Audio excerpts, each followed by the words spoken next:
We're currently in earnings season, and banks are trying to prove that they're stable or more stable than their competitors. So, we decided to do a follow up on where things stand with the banking sector right now and share what you need to know to protect your money and your credit should the next crisis be on the horizon.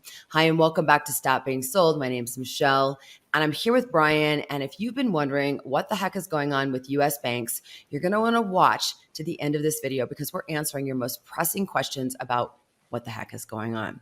So, Brian, let's start with the earnings reports. Are you surprised that banks are doing so well in light of everything that's happened in the recent months? Yeah, big banks like JP Morgan Chase, Bank of America, Citigroup, Wells Fargo, and PNC Bank all had strong first quarter earnings. Many regionals like Western Alliance, Comerica had good earnings, while KeyCorp, Zions Bank, and Truist all missed their earnings estimates. So the key measure to watch going forward is where the deposits are leaving from and where they're going to. That will determine the winners and the losers going forward. So it's funny, Michelle, let's step back for a minute. I sit and watch these earnings reports all the time. That's a key metric that was never really followed until now, is deposits. And that's the key that you're going to hear on any earnings report is where's the deposit? So are you surprised? No, I'm not too surprised here with the earnings reports. Big banks fared well for the most part and weren't directly affected by the crisis at Signature Valley Bank and Signature Bank. Plus, they grabbed lots of new deposits from the smaller regional banks, just like we thought they were going to. Sure. This will also help them in the future. The small regionals, for the most part, got hit the hardest, as expected. They also warned of further deposits leaving in the short term. This is going to directly affect their earnings in the next few quarters. When you have a run on these banks, like we saw with Silicon Valley Bank, $42 billion in less than 24 hours, you should get nervous. And when people get nervous, many will move their funds to the largest well-known banks. For example, First Republic Bank just announced that they had lost $100 billion in deposits since Signature Valley Bank, which includes Silicon Valley Bank. Silicon Valley Bank, SVB. They're all starting to blend together now. Right. Sorry about that. But Michelle, this includes $30 billion that other banks gave them to shore up their deposits just a few weeks ago. Wait a minute. So they announced that they had $100 billion in deposits leave, right? But that also included that $30 billion that other banks gave them? Yes. Oof. Bad. Ouch. Okay. Yeah. Stay tuned for that one because that was breaking news, and we will start to see what's going to happen with that further this week.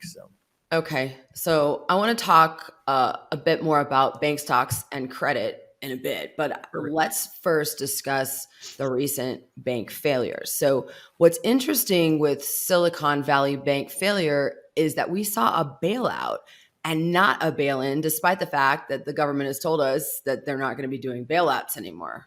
True. And on top of that, the government went beyond the 250,000 insured FDIC limit and made depositors whole. So then you got Yellen and Biden coming out and making sure that we all knew that this bailout was not really a bailout. Like, it's a non-bailout bailout. Right? I mean, what does that even mean? I don't know. I guess that what's considered a bailout is in the eyes of the beholder anymore. Right. But anyway, so the inconsistency and the government gaslighting is also something that is making people nervous. Adding to that, you've got Yellen repeatedly saying that the U.S. will safeguard deposits, but then she told that Senate subcommittee that she was not considering a move to circumvent Congress and grant blanket insurance on all U.S. bank deposits. Yeah, I watched all that too, and it's concerning. Either you're going to cover all or nobody. Right. Yellen's testimony in front of Congress and her follow-up comments kept shifting the message, and many banks and investors are still uncertain. That's why you see these stocks have not rebounded for the majority of them because of the fact there's still too much uncertainty. Tell us what is certain, then we'll decide whether the bank is a buy or not on the market. Right. Also, Yellen told a Senate hearing that banks had to pose a systemic risk to get a deposit guarantee.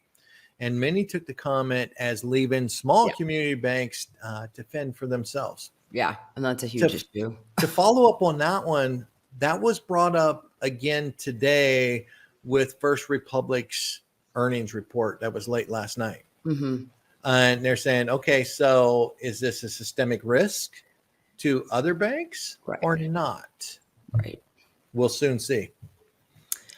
Well, while we're on the topic of conflicting comments, and it's making everyone nervous, our good friend Janet Yellen again is saying that the banking system is safe. But then we have Jamie Dimon over at JP Morgan.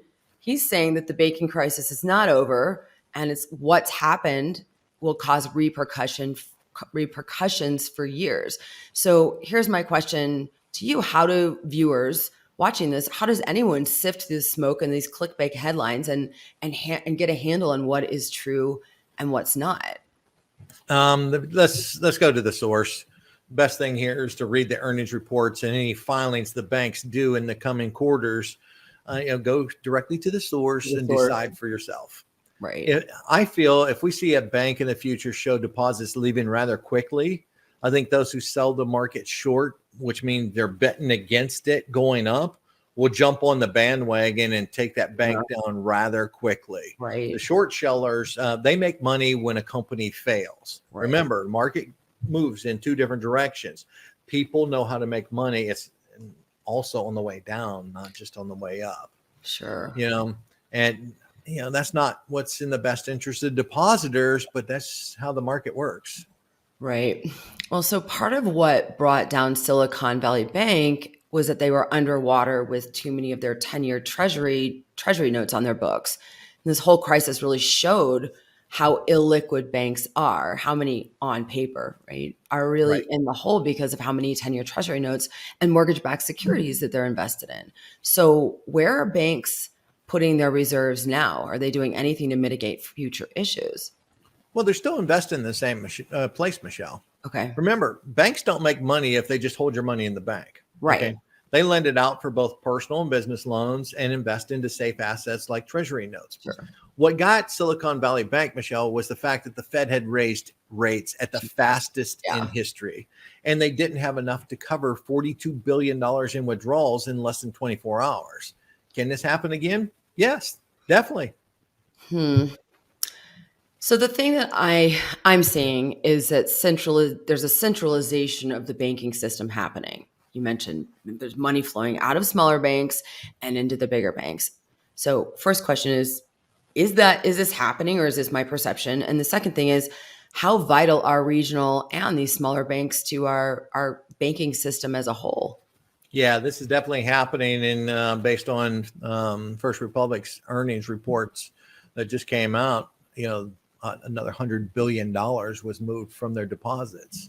Well, it had to go somewhere. Right. So we haven't tracked to see where they're all going yet, but some of the bigger banks are starting to receive some of them deposits. So, But to answer your second question, absolutely, we need the smaller and regional banks. Think of the farmers, small businesses in parts of rural America where big banks don't have their branches because it's unprofitable for them to open a branch in an area of, let's say, 1,000 people in the town. Sure. Also, control in the hands of a few isn't in anyone's best interest. Absolutely, it's not. It's terrifying. So, question here: do you think that we're less likely to be bailed in a regional or a smaller bank than a larger bank, like that's deemed too big to fail? And here, let me rephrase that. Do you think that the regional or smaller banks are less likely to be bailed in or bailed out, whatever the heck they decide to do, than the larger banks? It's probably a better way to ask that question. It's uncertain. Yeah. According to Yellen's statement, it could be a case-by-case basis. If we let the small ones fail, actually, I don't even want to go there. These are the banks where mom and pop's bank. Yeah. It's very concerning. So it is, especially. this is our banking system. Yeah. This is what holds us together. Exactly. And we need to have confidence in it for it to work. True. Picking winners and losers does not scream confidence. No. All right, I want to shift gears and go back to bank earnings. Mhm. Why would anyone want to invest in banking stocks right now, especially after what we saw with Silicon Valley Bank and Signature Bank, specifically with, let's go, Silicon Valley Bank, where it was the shareholders who got screwed, not the depositors. Great point. Shareholders in SVB got wiped out completely, Yeah, they did. while depositors were made whole. Even those who were underinsured, meaning they had more deposits than the $250,000 FDIC insurance limit allowed. But remember, investing does have risk. We don't know which company may or may not fail tomorrow. I bought some stocks during the panic, including First Republic, PacWest, and even JP Morgan. I've sold, as a matter of fact, I sold all of them because they were just a trade for me. I, Sure. I held PacWest until the night before their First Republic's earnings reports. Sure. We will see what happens after their earnings report, which should be coming up this week also. Yeah. The stock was trading like $30 the day before SVP collapsed, but Yeah. went all the way down to around $5. I picked it up around $5. Now it's around 11. Not sure, where it goes from here, but I was able to get out a little over 115% return. But it There you was a go. trade. It wasn't long term because the whole mentality has changed with bank stocks. Never in history have we seen the amount of money transferred out of a bank in such a short time. This could be a huge risk moving forward on an individual stock basis. And stay tuned to that too, because if we see this more frequently, Yeah.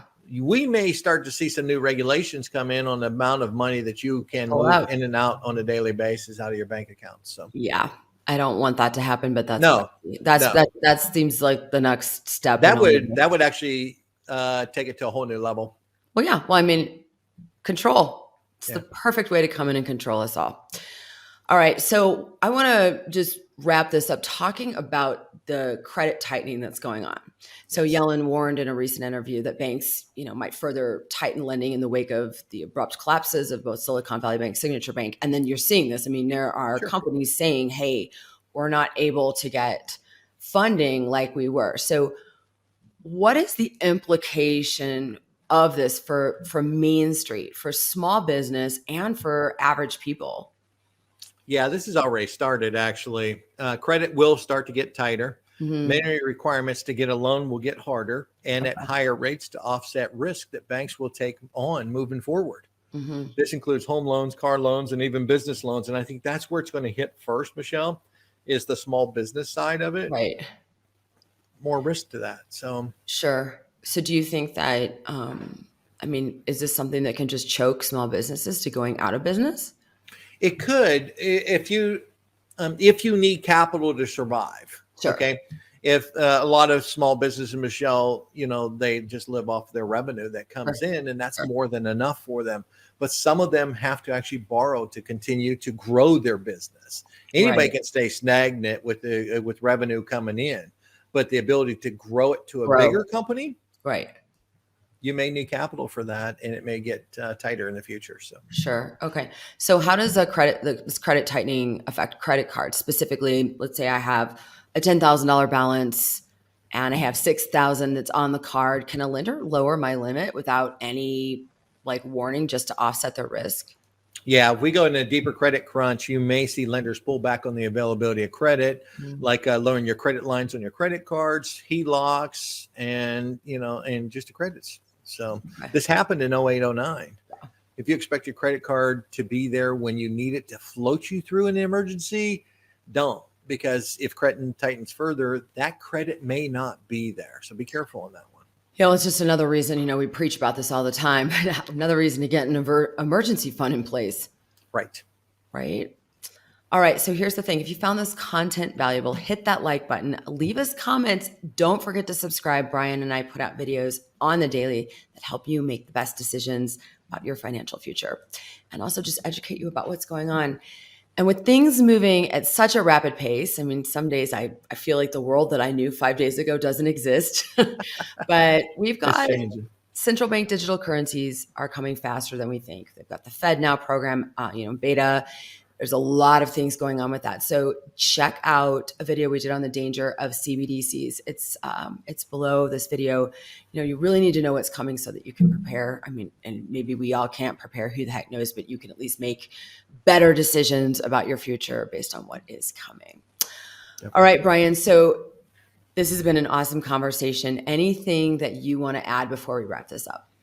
Yeah, again, honestly, things are going to be okay. Again, our goal isn't to scare the crap out of you with what's going on in the banks, but to provide you with the actual information of what's happening day to day in this to help you make it through this time. Right. So, okay. It's all about you. All right. There you have it. Hit that like button. Don't forget to subscribe. Leave us a comment below. And until the next video, thank you, Brian. And thanks to everyone who watched. Thanks, everyone. Have a great day.